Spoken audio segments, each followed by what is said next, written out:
بسم اللہ الرحمن الرحیم۔ السلام علیکم پیارے دوستو، ابو لہب کی لاش کو کیوں رجم کیا گیا؟ پیارے دوستو، آپ سے گزارش ہے کہ اس ویڈیو کو آخر تک ضرور دیکھیے گا۔ پیارے دوستو، ابو لہب قریشی سردار تھا۔ اس کا اصل نام عبدالعزیز بن عبدالمطلب اور اس کی کنیت ابو عتبہ تھی، اور حضور صلی اللہ علیہ وسلم کا حقیقی چچا تھا۔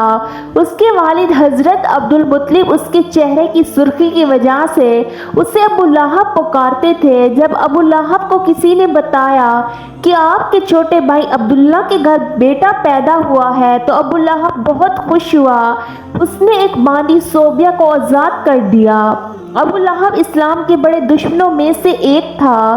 جب حضور صلی اللہ علیہ وسلم نے اعلان نبوت کیا تو ابو لہب نے سخت مخالفت کی۔ آپ صلی اللہ علیہ وسلم کی شان میں گستاخی پر اتر آیا۔ جب اللہ کی طرف سے رشتہ داروں کو دین کی دعوت کا حکم ہوا تو رسول اکرم صلی اللہ علیہ وسلم نے کوہ صفا پر چڑھ کر قریش والوں کو پکارا۔ جب سارے اکٹھے ہوئے تو آپ صلی اللہ علیہ وسلم نے فرمایا کہ اگر میں کہوں کہ اس پہاڑی کے پیچھے سے ایک لشکر تم پر حملہ کرنے والا ہے، کیا تم میری بات کا یقین کر لو گے؟ سب نے آپ صلی اللہ علیہ وسلم کے حکم پر لبیک کہا اور یہ بولے کہ آپ صلی اللہ علیہ وسلم نے ہمیشہ سچ ہی بولا ہے۔ اس کے بعد آپ صلی اللہ علیہ وسلم نے فرمایا کہ میں اللہ کے حکم سے تم کو ایک سخت عذاب سے آگاہ کرنے کے لیے آیا ہوں جو دشمنوں کے حملے سے بھی خطرناک ہے۔ جب آپ صلی اللہ علیہ وسلم نے یہ الفاظ فرمائے تو ابو لہب نے آپ صلی اللہ علیہ وسلم کی مخالفت کرتے ہوئے کہا، غیرت ہو تم پر، استغفر اللہ، نعوذ باللہ، تو نے ہم کو اسی لیے بلایا ہے۔ اس پر سورہ لہب نازل ہوئی۔ پیارے دوستو، جب رسول اکرم صلی اللہ علیہ وسلم پیغام خدا دیتے تو ابو لہب آپ صلی اللہ علیہ وسلم کو برا بھلا کہنے لگ جاتا اور یہ کہتا کہ یہ جھوٹے ہیں، اس لیے اپنے آباء و اجداد کے دین کو چھوڑ کر اپنا جھوٹا دین پھیلا رہے ہیں۔ پیارے دوستو، بعض روایات میں ہے کہ ابو لہب نے کوہ صفا پر آپ صلی اللہ علیہ وسلم کو قتل کرنے کے لیے ایک پتھر بھی اٹھا لیا۔ ابو لہب حضور صلی اللہ علیہ وسلم کی اتنی مخالف تھا کہ جب حضور اکرم صلی اللہ علیہ وسلم کے بیٹے عبداللہ کا انتقال ہوا تو ابو لہب بہت خوش ہوا۔ وہ دوڑتا ہوا اپنے دوستوں کے پاس گیا اور کہا کہ محمد صلی اللہ علیہ وسلم اب نسل ختم ہونے ہو گئے ہیں، نعوذ باللہ۔ ایام حج میں بھی ابو لہب آپ صلی اللہ علیہ وسلم کے پیچھے لگا رہتا تھا، یہاں تک کہ وہ آپ صلی اللہ علیہ وسلم کو پتھر مارتا تھا جس سے آپ صلی اللہ علیہ وسلم کی ایڑیاں خون سے تر ہو جاتی تھیں۔ قرآن مجید میں بدبخت ابو لہب کی موت کے بارے میں سخت الفاظ بیان کیے گئے ہیں جو کہ حرف بحرف پورے ہوئے۔ وہ بہت ذلت کی موت مرا۔ ابو لہب بہت مالدار تھا۔ جب اس کو اللہ کے عذاب سے ڈرایا جاتا تو کہتا کہ اگر حضور صلی اللہ علیہ وسلم کی بات سچ ہے تو آخرت کے دن مال و اولاد کا نذرانہ دے کر میں عذاب سے چھوٹ جاؤں گا۔ ابن اسحاق سے مروی ہے کہ جب ابو لہب کی بیوی جمیل کو پتہ چلا کہ میرے خاوند کے بارے میں سورت نازل ہوئی ہے تو وہ ایک پتھر لے کر آپ صلی اللہ علیہ وسلم کو مارنے کے لیے مسجد حرام میں پہنچ گئی۔ مسجد حرام میں حضور صلی اللہ علیہ وسلم اپنے پیارے ساتھی حضرت ابو بکر صدیق رضی اللہ تعالیٰ عنہ کے ساتھ آرام فرما رہے تھے تو اللہ تبارک تعالیٰ نے جمیل کی نظروں پر ایک ایسا پردہ ڈالا کہ پیارے دوستو اس کو صرف حضرت ابو بکر صدیق رضی اللہ تعالیٰ عنہ ہی نظر آئے۔ اس نے پوچھا کہ مجھے معلوم ہے کہ حضرت محمد صلی اللہ علیہ وسلم میری مذمت اور رجوع کرتے ہیں،